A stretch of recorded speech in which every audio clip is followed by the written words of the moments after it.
తెలంగాణలో మహిళలకు ఉచిత బస్సు స్కీమ్ కారణంగా రోజుకో వీడియో వైరల్ అవుతోంది. ఉచిత బస్సు ప్రయాణం అమలు చేయడం ఏమో గానీ మహిళల నుంచి కొత్త కొత్త వింతలు చూడాల్సి వస్తోంది. ఇప్పటికే చాలా మంది మహిళలు సీట్ల కోసం జుట్లు జుట్లు పట్టుకొని కొట్టుకుంటున్న సంఘటనలు రోజుకొకటి చూస్తున్నాం. అంతేకాదు పావలా కోడికి బారాడ మసాలా అన్నట్టు 10 రూపాయల ఛాయ్ తాగడానికి కూడా 500 ఖర్చు అయ్యే ప్రయాణం చేస్తూ మహిళలు బళా అనిపించుకుంటున్నారు. అంతేకాకుండా కొంతమంది ఉచిత ప్రయాణం కదా అని ఊరికే బస్సులో ఎక్కుతూ ఇష్టం వచ్చినట్టు బిహేవ్ చేస్తున్నారు. Gautam neuro care brain stroke migraine fits brain and spine surgeries కి బెస్ట్ న్యూరో సర్జన్. మరికొందరైతే బోర్ కొడుతోందని ఫ్రీ బస్సులో షికారు చేస్తున్నారు. ఇక హైదరాబాద్ లో అయితే సిటీ అంతా చుట్టేస్తున్నారు. ఇలాంటి ఘటనలు రోజుకొకటి తారసపడుతున్న తరుణంలోనే మరో అనూహ్య ఘటన చోటు చేసుకున్నట్టు సోషల్ మీడియాలో ఒక వీడియో చక్కర్లు కొడుతోంది.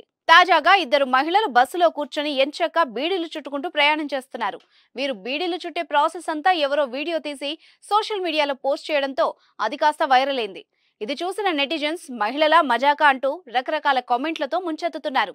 మరొకరేమో హే రేవంత్ రెడ్డి, హే ఉత్తమ్ కుమార్ రెడ్డి, ఏ క్యా హువా అంటూ ఇంట్లో కూర్చొని ఒక్కరే బీడీలు చేస్తే బోర్ కొడుతుందని ఇలా బస్సుల్లో కూడా మొదలు పెట్టారు అంటూ కామెంట్ పెట్టారు. మరి దీనిపై మీ కామెంట్స్ ఏంటో కూడా చెప్పండి.